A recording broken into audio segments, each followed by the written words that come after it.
नमस्कार दोस्तों, health healing and homeopathy के होम्योपैथी लर्निंग सीरीज के एक नए वीडियो में आप लोगों का फिर से एक बार स्वागत है। मैं doctor S P Dey, consultant homeopathic physician and clinical nutritionist from Siliguri, West Bengal, India से आपके लिए आज लेके आया हूँ सारकोड्स, ए बून टू होम्योपैथी। एक आशीर्वाद है, एक रहमत है होम्योपैथी में। एक ऐसा दवाई का सीरीज़ हम लोगों के हाथ में है जिसको हम लोग बोलते हैं सारकोड्स। लेकिन सबसे ये एक बहुत ही एस्टोनिश्ड कर देने वाला बात है, बहुत ही हैरान कर देने वाला बात है कि हम लोग नहीं जानते। हम लोग जो होम्योपैथी प्रैक्टिस करते हैं, होम्योपैथी को प्यार करते हैं, होम्योपैथी के ऊपर डिपेंड करते हैं, वो इस दवाई को यूज़ करने का how far it can cure, ये कितना हद तक होम्योपैथी डॉक्टर का केस को सॉल्व कर सकता है, किसी भी पेशेंट के केसेस को सॉल्व कर सकता है, ये हम लोग जानते ही नहीं। हम लोग अचंभित हो जाएंगे अगर हम लोग इसका पूरा जो काम करने का स्फेयर ऑफ एक्शन है, अगर हम लोग सोचे, उसको डील करें, उसको हम लोग यूज़ करने को जाने। तो ये मेरा एक्सपीरियंस होम्योपैथी में सारकोड्स का जो है, ये स्टार्टिंग फ्रॉम थायरॉयडिनम के ऊपर मैंने ऑलरेडी एक वीडियो दे दिया है। तो हम लोग जानेंगे, बात को ज़्यादा लंबा खींचते ना हुए, हम लोग जानेंगे कि होम्योपैथी में सारकोड्स है क्या। देखिए, सारकोड्स है होम्योपैथी का एक ऐसा ब्रांच ऑफ मेडिसिन। जैसे होम्योपैथी में हर दवाई बहुत सारे सोर्सेज से लिया जाता है, एनिमल किंगडम से लिया जाता है, वेजिटेबल किंगडम से लिया जाता है, नोसोट से लिया जाता है, इम्पोंडेराबिलिया से लिया जाता है। सारकोड्स ऐसा ही एक है। शरीर के जो ग्लैंड्स है उसका जो एक्सट्रैक्ट है, जिसको हम लोग हार्मोन्स बोलते हैं, उससे जो मेडिसिन बनता है वो है सारकोड्स। तो ये जो होम्योपैथी में ग्लैंडुलर मेडिसिन, एंडोक्रिनोलॉजिकल जो सोर्स ऑफ मेडिसिन है, इसको हम लोग सारकोड्स बोलेंगे। सारकोड्स कौन कौन सा मेडिसिन है होम्योपैथी में? अगर हम लोग ए से स्टार्ट करें तो स्टार्ट है एड्रीनालिन से। एक फेमस सारकोड्स है जो अक्सर ब्लड प्रेशर, हार्ट के मरीज, स्ट्रेस, ये सब में दिया जाता है। कॉर्टिकोट्रोपिनम बोल के एक सारकोड्स आता है, जो कॉर्टिकोस्टेरॉइड्स है, जो किडनी के एड्रेनल ग्लैंड से निकलता है, उससे आपका जो सारकोड्स बनता है उसको भी कॉर्टिकोट्रोपिनम बोला जाता है। Stress related problem, chronic weakness related problem, chronic बहुत सारा प्रॉब्लम में ये यूज़ होता है। कॉर्टिजोन बोल के पर्टिकुलर एक वो कॉर्टिकोस्टेरॉइड्स में एक जो मिनरलो कॉर्टिकोस्टेरॉइड होता है और दूसरा स्टेरॉइड्स होता है, उसमें कॉर्टिजोन आता है। तो कॉर्टिजोन डायरेक्ट एक जो स्ट्रेस रिलेटेड कॉर्टिजोल जो होता है, स्ट्रेस हार्मोन, उससे हम लोगों का एक मेडिसिन बनता है, दैट इज कॉर्टिजोन। ये स्ट्रेस में, एंग्जाइटी में, डिप्रेशन में, एंग्जाइटी डिसऑर्डर, पैनिक डिसऑर्डर में बहुत अच्छा काम करता है। और इसका साइड इफेक्ट से जो भी लाइफस्टाइल चेंजेस होता है, जैसे लाइफस्टाइल डिसऑर्डर्स होता है, जैसे डायबिटीज़ हुआ, ब्लड प्रेशर हुआ, मूड डिसऑर्डर हुआ, साइकियाट्रिक कोई भी इलनेस हुआ, जिसमें history of stress and history of बहुत ज़्यादा मेंटल एंग्जाइटी रहता है, उसमें बहुत अच्छा काम करता है। और भी बहुत सारे केसेस में ये बहुत अच्छा काम करता है। ईस्ट्रोजन, द फेमस इस फीमेल हार्मोन, इससे हम होम्योपैथी में ईस्ट्रोजन बनता है। मैंने देखा है मेरे क्लिनिकल में, मैं तो एक एक करके हर सारकोड्स के ऊपर अलग अलग वीडियो बना ही दूंगा। आज सारकोड्स के ऊपर एक इंट्रोडक्टरी वीडियो है कि कौन कौन से सारकोड्स है, प्रिंसिपल ये कहाँ पे काम करते हैं और कैसे सारकोड्स काम करते हैं। ईस्ट्रोजन मैंने देखा है अक्सर पॉलीसिस्टिक ओवारियन डिसऑर्डर के केसेस में, डिलेड प्यूबर्टी में, फीमेल मूड फ्लक्चुएशंस में, जब हम लोगों के फीमेल्स के शरीर से ईस्ट्रोजन सडनली विड्रॉ हो जाता है, मेनोपोजल सिंड्रोम में बहुत अच्छा काम करता है। फॉलिकुलिनम ये ओवरी से बनता है और ओवारियन जो फॉलिकुलर एक्सट्रैक्ट होता है उससे बनता है, ये भी बहुत अच्छा काम करता है।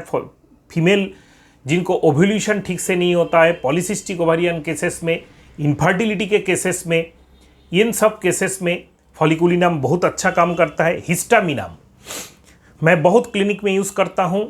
जैसे एलोपैथी एंटी हिस्टामिनिक काम करता है, हम लोगों का हिस्टामिनम भी लोअर पोटेंसी में, 30 पोटेंसी में, ऐसा जहाँ पे एंटी हिस्टामिनिक देना चाहिए, जैसे एलर्जी नेजल एलर्जी हुआ, स्किन एलर्जी हुआ, राइनाइटिस आर्टिकेरिया में, एंजियोन्यूरोटिकिडिया में अच्छा काम करता है। ब्लॉक रिमूवल के लिए एलर्जिक केसेस में अच्छा काम करता है। इंसुलिनाम के ऊपर तो बहुत सारे वीडियोस है यूट्यूब में, आप लोग देखिएगा।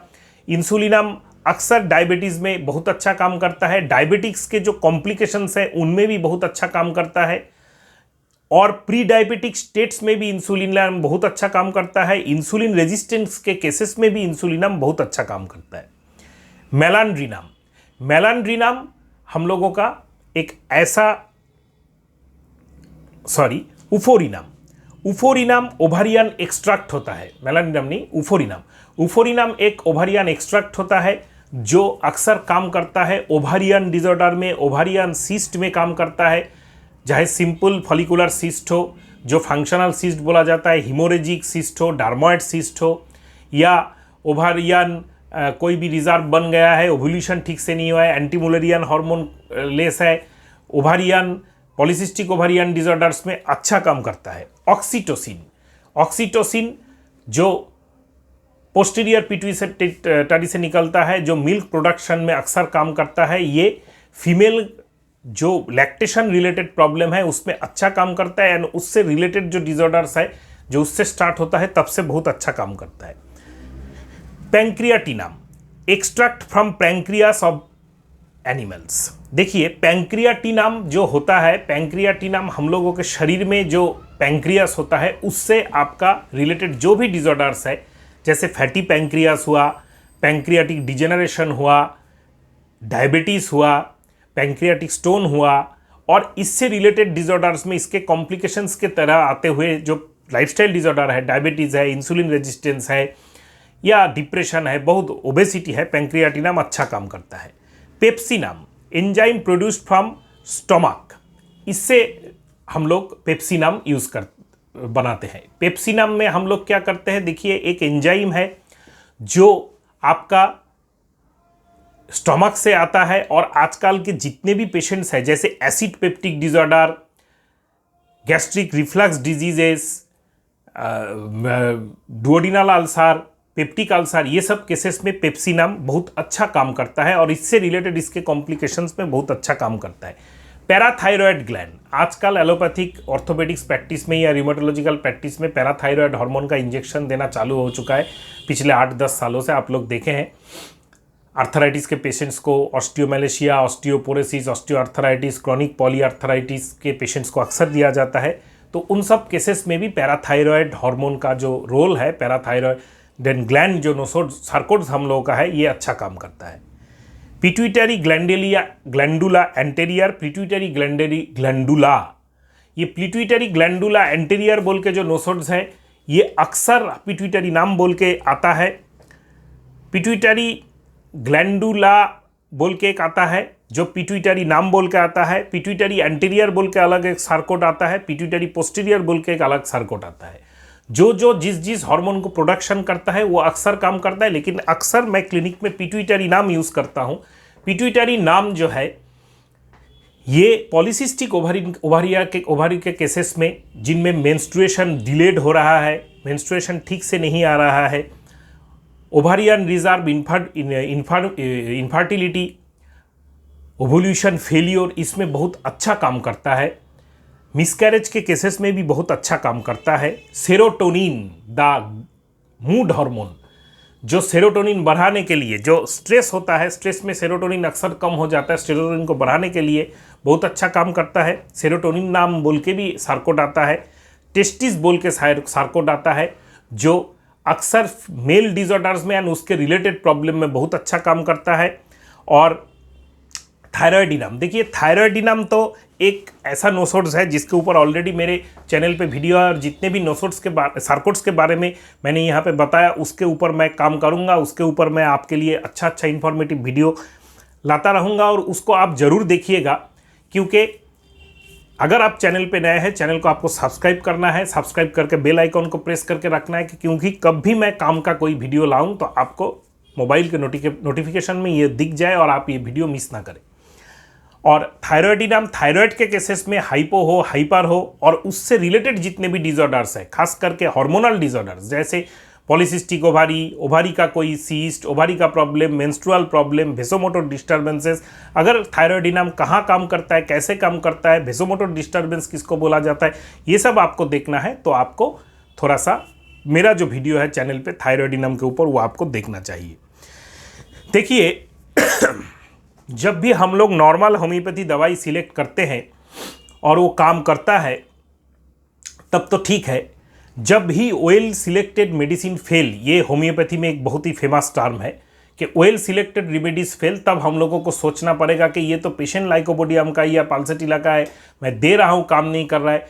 तब पेशेंट का personal history and family history आपको लेना पड़ेगा, और personal history and family history को हम लोग अच्छे से टटोल के फैमिली हिस्ट्री से हम लोग मायाज़म को आइडेंटिफाई करते हैं। मैं आज ही बनाऊंगा एक भी और दूसरा video, how to select medicine on the basis of miasm, उस वीडियो को जरूर देखिएगा। लेकिन जो फिक्स्ड मायाज़म पेशेंट के पास्ट हिस्ट्री में होता है, जिसको हैनीमैन ने बोला है फिक्स्ड मायाज़म, ड्रग मायाज़म भी होता है, फिक्स्ड मायाज़म भी होता है और एक्यूट मायाज़म भी होता है। तो ये फिक्स्ड मायाज़म टाइप के कुछ केसेस होते हैं जहाँ पे आप सारकोड्स यूज़ कर सकते हैं। जैसे एक पेशेंट का जब वो माँ के पेट में था तो उसके माँ को हाइपोथायरॉयडिज्म का प्रॉब्लम था, तो उस पेशेंट्स का जब वेल सिलेक्टेड रेमेडीज फेल हो रहा है एडल्टहुड में, तो आप थायराइडिनम प्रिस्क्रिप्शन करने के बाद देखिएगा कि वेल सिलेक्टेड रेमेडी अच्छा काम कर रहा है। एक पेशेंट है जिसको जब फीमेल पेशेंट है आर्थराइटिस का, आर्थराइटिस के लिए आप बहुत सारा मेडिसिन दे रहे हैं, कुछ हद तक तो काम हुआ, उसके बाद काम नहीं हो रहा है, तो उस पेशेंट का जब मेंस्ट्रुअल हिस्ट्री आप ले रहे हैं पूरा जिंदगी का, तब जाके आप देख रहे हैं कि उस पेशेंट का मेंस्ट्रुअल हिस्ट्री में आपको दिख रहा है कि इसका मेंस्ट्रुअल डिले होने का बहुत एक लंबा हिस्ट्री है। तब आप इस पेशेंट को पिट्यूटेरिनम 204 डोज दे दीजिए तो देखिएगा कि वेल सिलेक्टेड मेडिसिन अच्छा से काम कर रहा है।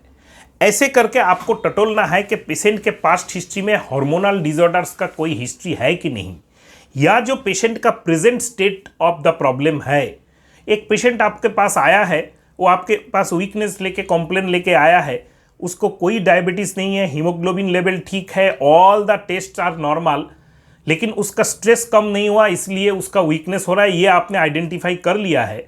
भले ही पेशेंट डायरेक्टली आपको नहीं बोले, तो उसको आपने सेरोटोनिन या कॉर्टिजोन देके बहुत अच्छा रिजल्ट आपको मिल सकता है। ये एक टोटोपैथी नहीं है, लेकिन ये हम लोगों का एक जगह है जहाँ पे होम्योपैथी में हम लोग काम कर सकते हैं। बहुत ही कम काम हुआ है इस जगह पे। टोटोपैथी हम लोग कब बोलेंगे, इसमें जो भी है मेरे व्यूअर्स हैं, बहुत सारे ऐसे व्यूअर्स हैं जो बहुत अच्छा ज्ञान रखते हैं होम्योपैथी को, बोलेंगे तो टोटोपैथी हो गया, जो कॉज है उसी को पोटेंटाइज करके दे दो पेशेंट को। काफ़ी हद तक आपको टोटोपैथिक बोल भी दे तो भी ये होम्योपैथी हुआ, क्योंकि यहाँ पे भी आप मायाज़म को ही टटोल रहे हैं, क्योंकि पेशेंट का कॉज ऑफ द डिजीज जो है उसका जो सिनेरियो से आपको मेडिसिन का सिनेरियो मैच करना है, और जो कॉज है वही आपका रिमूव, जो आप अगर बाहर से देने same will be cured by same, जो होम्योपैथी का प्रिंसिपल है। और एक जगह है जो सारकोड्स को बहुत अच्छा यूज़ करने का, वो है आजकल इतना हार्मोनल डिसऑर्डर्स बढ़ चुका है, पॉलीसिस्टिक ओवारियन सिंड्रोम, थायराइड, आपका एसिड पेप्टिक, बहुत सारा डिसऑर्डर, डायबिटीज़ से लेके बहुत सारे ऐसे हार्मोनल डिसऑर्डर्स, एंडोक्रिनोलॉजिकल डिसऑर्डर्स आजकल बढ़ चुका है। मूड डिसऑर्डर्स में तो हार्मोन्स का बहुत ही साइकियाट्रिक जितने भी इलनेस है उसका बेसिस, उसका स्टार्टिंग हार्मोनल डिसऑर्डर से ही होता है। तो ये एक बहुत अच्छा जगह है जहाँ पे आप सारकोड्स को यूज़ कर सकते हैं as a intercurrent remedy to boost up the functional activity of our medicine. क्योंकि अक्सर हम लोग देखते हैं कि पेशेंट नाक्सबोमी का है, पेशेंट लाइकोपोडियम का है, पेशेंट मेडोडिनम का है, पेशेंट पाल्सेटिला का है, लेकिन मैं दे रहा हूँ काम ठीक से नहीं कर रहा है। तो उसको अगर हम लोग ब्लॉक रिमूवल मेडिसिन के हिसाब से ये यूज़ कर दे बीच में 200 या 1 mg का 3-4 डोज, तो आपका दूसरा मेडिसिन बहुत अच्छा काम कर सकेगा। ये एक बहुत ही जगह है डिफ़िकल्ट केसेस में जहाँ पे काम नहीं हो रहा है। और हम लोगों का एक डिसएडवांटेज भी है सारकोड्स के लिए कि सारकोड्स का जितना भी सिम्टम्स है आपको रिपर्टरी में, किसी भी रिपर्टरी में अच्छा नहीं मिलेगा, क्योंकि मैक्सिमम सारकोड्स का जो सिम्टम्स हम लोग देख के देते हैं, जो अगले वीडियोस में मैं हर सारकोड्स का बोलता जाऊंगा, तो वो आप क्लिनिकल वेरीफाइड सिम्टम्स होता है। थायराइडिनम का भी मैक्सिमम क्लिनिकल वेरीफाइड सिम्टम्स है। Proving on healthy human being ये नहीं होगा। मेरे अथॉरिटीज़ जो central council of research in homeopathy के हैं, सेंट्रल कमीशंस ऑफ होम्योपैथी के हैं, जितने भी मेडिकल कॉलेज के स्टूडेंट्स मुझको देख रहे हैं होम्योपैथी में, अगर कोई टीचर देख रहे हैं, सबके पास मेरा रिक्वेस्ट है कि आप लोग सारकोट्स को ह्यूमन प्रूविंग में लाइए। तो हम लोगों को देखना पड़ेगा कि आपका कि क्या रिजल्ट्स आता है। लेकिन जितना अवेलेबल डाटा हम लोगों के पास है, क्योंकि होम्योपैथी मैट्रिया मेडिका का एक ऐसा ही सोर्स नहीं है जिसमें हम लोग खाली देखेंगे कि क्लिनिकल एप्लीकेशंस ऑफ मेडिसिन का क्या हाल है, हम लोग देखेंगे प्रूविंग सिम्टम्स का भी क्या हाल है, ये भी देखेंगे। और उसके ऊपर सोच के भी हम लोग फिर more and more clinical data हम लोगों का जनरेट होगा। जो पुराना रेमेडीज़ है जैसे नाक्स, पाल्सेटिला, कैलकेरिया, लाइको, थूजा, इसका तो बहुत सारा है। हम लोग का जो फॉरेंसिक जो पॉइजनस सिम्टम्स है, उसके बाद प्रूविंग सिम्टम है, उसके बाद क्लिनिकल वेरिफिकेशन सिम्टम्स, और एक एक सिम्टम्स इतना बार वेरीफाइड हो चुका है कि उसको और सोचने का ज़रूरत नहीं है। लेकिन सारकोट्स में ये काम हम लोगों को करना चाहिए। इसीलिए अपील है मेरा आपके लिए कि जो भी आप होम्योपैथी लर्नर है, प्रैक्टिशनर्स है, स्टूडेंट्स हैं, डॉक्टर्स हैं, सारकोट्स को अपने क्लिनिक में ज़रूर यूज़ कीजिए। इंटरकरेंट मेडिसिन के हिसाब से कीजिए। और मेरे सारकोट्स के जितने भी अगले वीडियोज़ आएंगे उसमें ज़रूर ध्यान दीजिए। मैं हर टिप्स बोलता रहूँगा कि कौन से सारकोट से मैंने क्या रिजल्ट्स निकाला है, तो आपको बहुत अच्छा काम में मिलेगा। क्योंकि बहुत सारा ऐसा केसेस है जो हम लोग काफ़ी हद तक रिजल्ट देने के बाद ठीक नहीं कर सकते हैं, तो पेशेंट दूसरे डॉक्टर के पास चले जाते हैं, दूसरे आयुर्वेद या एलोपैथी में चले जाते हैं। ये जगह हम लोगों को बंद कर सकते हैं सारकोट्स एंड जरूर नोसोट्स के ऊपर। और सारकोट्स के, नोसोट्स के ऊपर एंड पॉलीक्रेस्ट होम्योपैथी के ऊपर मैं अगले एक वीडियो लाता रहूँगा। कोशिश करूँगा हर रोज़ नहीं हो तो वीकली एटलीस्ट 2-3 वीडियो तो ऐसे टॉपिक्स के ऊपर देने का। तो मेरे साथ बने रहिएगा अंत तक। और मेरे चैनल को अगर आप नए हैं तो सब्सक्राइब करके बेल आइकॉन को प्रेस कर दीजिएगा। नमस्कार दोस्तों।